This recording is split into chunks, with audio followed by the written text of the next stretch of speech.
If they listen to you and they elect you, good. Bwe bakuwuliriza ne bakulonda kirungi nnyo. If they don't, you go back to your business. Bwe batakulonda oddayo ku mirimu gyo. But it is a big mistake for you to mix family with politics. President Museveni nagira ngu ekintu ekiri kukorwa okashanga ngo abanyabutegeki nibakozesa sente zaabo omukuhereza abantu kubaterera akaruru n'ekintu ekibari kushisira mu sente kandi okashanga atine kikoreka ekibakozire okubasa kuhindura aha miturire y'abantu. I don't know why you get lured to use money for politics. Tamanyi lwaki tukozesa sente mu byobufuzi. Ensonga eyo, that's a mistake. Ensonga eyo nkyamu kikyamu ekyo tukola nsobi.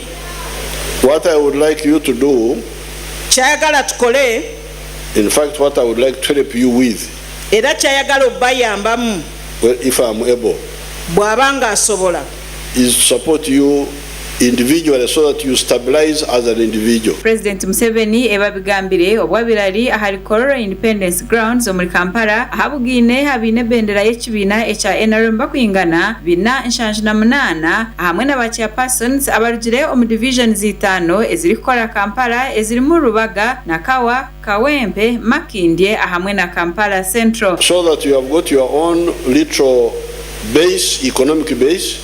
Mubenga muli nawe mutandikira mu byenfuna, mufune entobo mu byenfuna. You have food for your family. Nga mulina emmere mu maka gammwe. You have income. Ate nga mulina ne we mujja ennyingiza. Where you can support your family. Musobolenga okuwagira amaka gammwe. President Museveni kandi chairman w'ekibiina ekya NRM abahigire okureba ngo nibakozesa ebigambo bari kugambira abantu okureba ngo nibakozesa ebintu bya government bitu zitari sente zaabo okubasa kweyiha omubworo. For the politics, ku ky'ebyobufuzi, it is the word of the mouth. Tukozesa ekigambo okuva mu kamwa kaffe. Tell those people that me I can help you do this and that. Abantu bagambe nti tusobola okubayamba okukola ebyo bye beetaaga. But using government resources, not my personal resources. Nga tukozesa obusobozi bwa government ebyo biva mu government.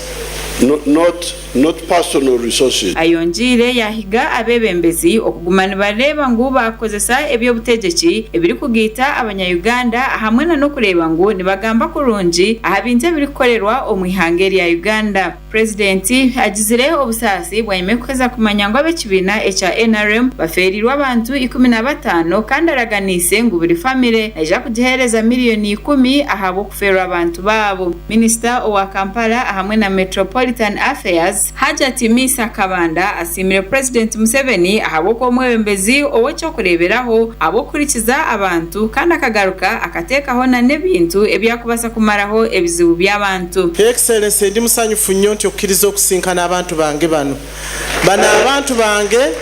Your Excellence bwe bangenze olwokuba sirina nga bwalabya majority betuba tugenzeyo mu divisions zaffe betulina ate okunoonya kubanga eri tuli bamulekwa tetulinayo bantu. Ori Deputy Secretary General w'ekibiina kya NRM Rose Namayanja asimire President Museveni ahabo kugiraho orukiiko nabine bendera y'ekibiina kya NRM omuri Kampala omurundi gwa kashatu omu myaka 2. Ayonjire yayoreko kusima kwe ahari president ari kugira ngo ekintu yakozire aha kujumirira no kwanga ebisiyaga omu Uganda n'ekintu cy'abanya-Uganda bine kumusimira ngo abo kwanikirekaho emicwe na nemitwarize ey'abanya-Uganda. Naye tetusobola kowa sebo president okwebaza nese kwebaza olw'okuliyimirirawo ku lw'obuwangwa bwaffe ku lw'eggwanga lyaffe ku lwa Africa ng'olwanyisa ebisiyaga. Twagala kukakasa nti nga ba flag bearers bano n'eggwanga lyonna tuli wamu naawe.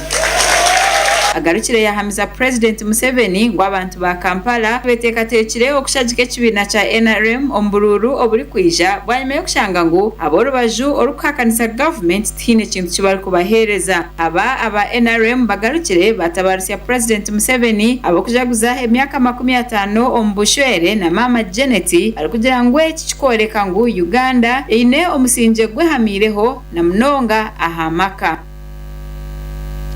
omakuru agandi habutwinire habe kitongore ekiri kujunanizibwa ebigezo